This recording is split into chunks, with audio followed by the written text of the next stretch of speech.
Hello everyone, it's Sandra. As promised, today we're going to do a little get ready with me video. We're gonna play with some makeup. I'm going to show you new makeup that I've been loving. New to me, it might not be exactly a new release or anything like that. You know, I like to take my time. I wanted to use the Pat McGrath foundation because I hadn't used it in a while, and let's put it to use. Initially, I wanted to use the Glossier Future Dew underneath, just at the high points of my cheeks. But I do have a little bit of a breakout right here, and I don't think highlighter is the right choice. I don't think illuminating things on that area is the right choice right now, just because I don't want to accentuate that texture. So we're going to skip highlighter today. Since I'm not using a new foundation, I do want to try maybe a new base technique, and this is something that I've been wanting to try ever since I saw Michele Wang do it in one of her videos. She was using the Sisley Blurring HD powder underneath her foundation, and I've never tried that. I only ever used this on top as kind of like a finishing powder. I'm not really sure what brush to use for this purpose. Maybe something like this would work. This is a little Hakuhodo buffing brush. So let's just hope for the best. I'm going to just kind of focus it on, oops, there's a little bit of shedding going on. I'm going to just focus this on maybe my T-zone and the areas where I kind of need a bit of blurring, making my pores look nice and smooth, almost like a pore refining primer, I guess. Now, I did have a conversation with somebody about this powder and how tinted it is, and she was just worried that it would show up. It would be too dark for her since she's more fair. And I would agree. I think if you are on the fair side, this powder, although it's very sheer, and obviously I'm using it on naked skin and I'm using quite a dense brush to apply it, as you can see, it does have a tint to it, and it's not a translucent powder by any means. And I don't understand why this brush is shedding so much. Apply the powder, then go in with foundation. I'm gonna do a couple of pumps on the back of my hand first. And then, since we're not using highlighter, I'm just going to try and apply my base products in a way that enables a more glowy finish. So I'm using a damp Real Techniques sponge to blend out the foundation. And it looks really good. I know it's a trick that a lot of makeup artists use, and I know Jackie Aina always uses powder underneath her foundation, and her base always looks absolutely flawless. But I've just always had this weird fear that it would just make me look cakey, so I've never even bothered trying the trick. But with this powder, oh my gosh, this looks really good. This is better than when I normally use this foundation on my naked skin. I squirted another pump on the back of my hand because I will need a bit more. This foundation is light to medium coverage. I am wearing sunscreen today.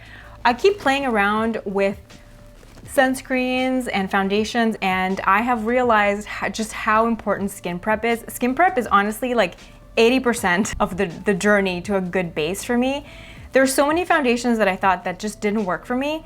Turns out they just didn't work with the SPF I had underneath. So I've been able to kind of do a lot of little tests and see a lot of sunscreens with physical filters just don't look good with a full foundation on top on my skin. It just gets really patchy and cakey looking throughout the day. If I use a more moisturizing chemical sunscreen formula, it tends to give me a really good result. So today I'm wearing the AmorePacific Moisturizing Sun Cream, I think it's called. Sometimes it's obviously not worth keeping around a foundation that just doesn't work with the other products that you love using every day. I'm actually, just for comparison's sake, I'm gonna do the Armani Power Fabric under one eye and then the Armani Luminous Silk Concealer under the other eye, just to show you the difference, because I am getting a lot of questions on Instagram, which I'm always really happy to answer, about the difference between these two. They are different. I like them both equally, but they serve different purposes for me. I bought the Luminous Silk Concealer strictly as an under eye concealer, whereas Power Fabric is both. It's kind of like the NARS Radiant Creamy Concealer in that it works well under the eyes and it also works well on the face. I have this in shade 4, which is a little bit more warm. And then the Armani Luminous Silk Concealer in 4.5 is more neutral, which is more suitable under the eyes. This is a lot more sheer. This is, I would say this is like a solid medium to full coverage, whereas this is more like a light to medium coverage. This has a bit more luminosity to it. This is just like a satin finish. So I will apply both under my eyes just so you see the difference between one and the other. I think if you are a minimal makeup girl and you want something really undetectable, you don't have super crazy dark circles or discoloration under your eyes, I think the Luminous Silk Concealer is a good fit for you. If you're a full glam, full coverage kind of girl, you will not like Luminous Silk Concealer. I personally really like it because sometimes if you're wearing a really sheer base, like if you're wearing the Chanel water tint and then you go in with a really heavy under eye concealer, you can see the difference between the very sheer transparent coverage you have on the rest of your skin and then the heavier coverage under the eyes. It can make the face look out of balance. So sometimes it's nice to have a more lighter weight, undetectable sheer type of concealer in your arsenal for those kinds of days. So let me just flip this over to the clean side.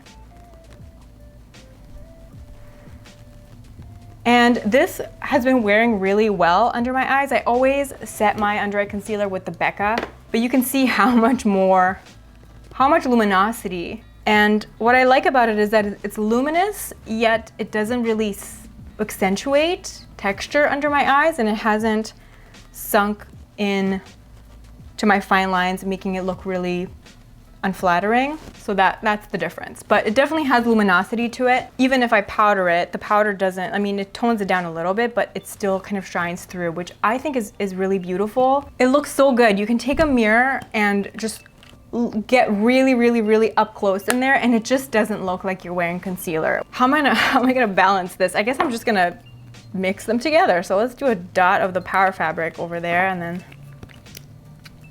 a dot of this.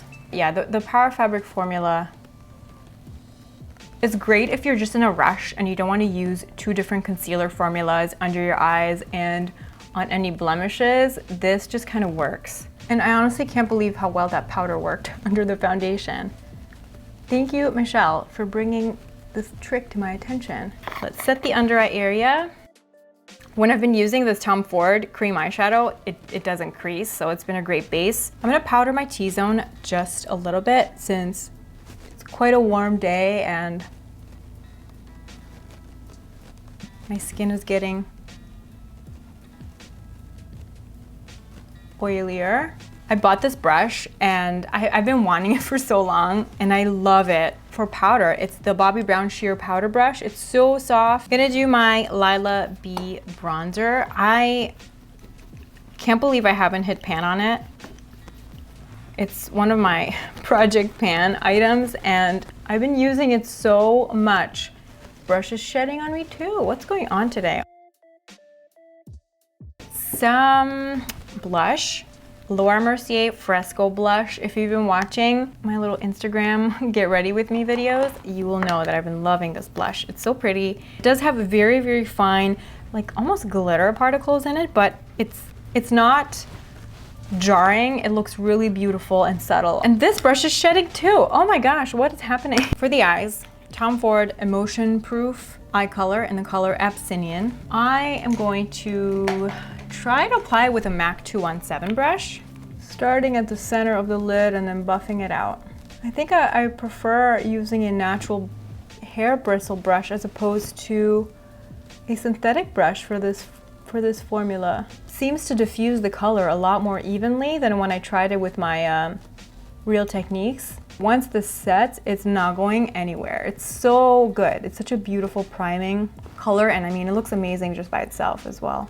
Then I'm taking the Hourglass Scattered Light Shadow in the color Ray. I'm just going to apply it with my fingers, starting on the center of the lid and just tapping it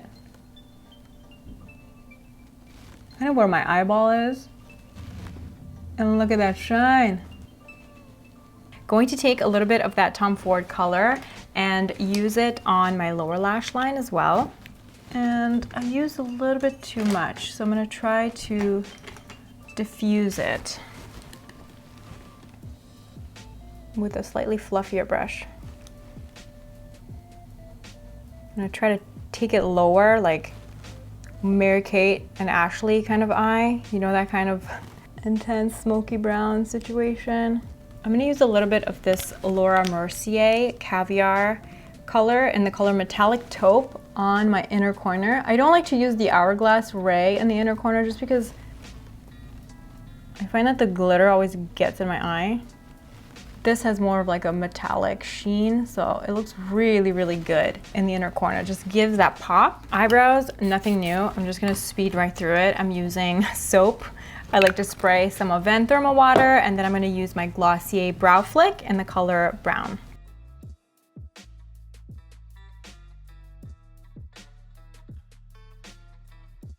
I'm gonna do a little bit of brown eyeliner, just kind of accentuating the outer corner of my eyes. I think this eyeliner is too dry. It's an Estee Lauder Double Wear eyeliner. I don't love it. I never feel like my eyes are 100% until I do mascara. Finally for lips, so I'm using the Laura Mercier Baby Lips.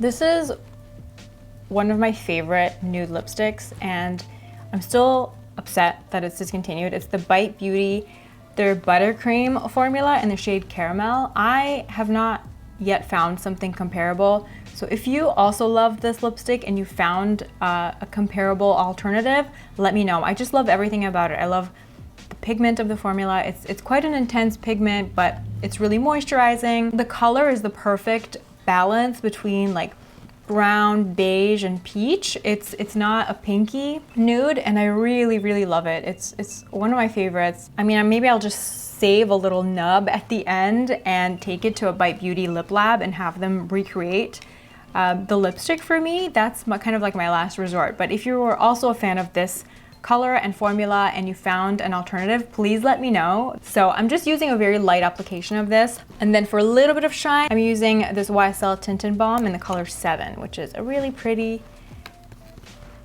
sheer peach with shine.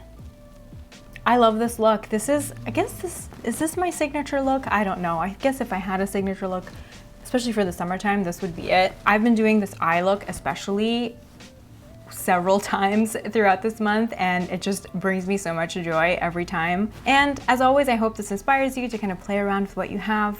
And if you have been buying new makeup, as always, let me know what you've been buying. Thank you so much for watching, and I will see you in my next video. Bye.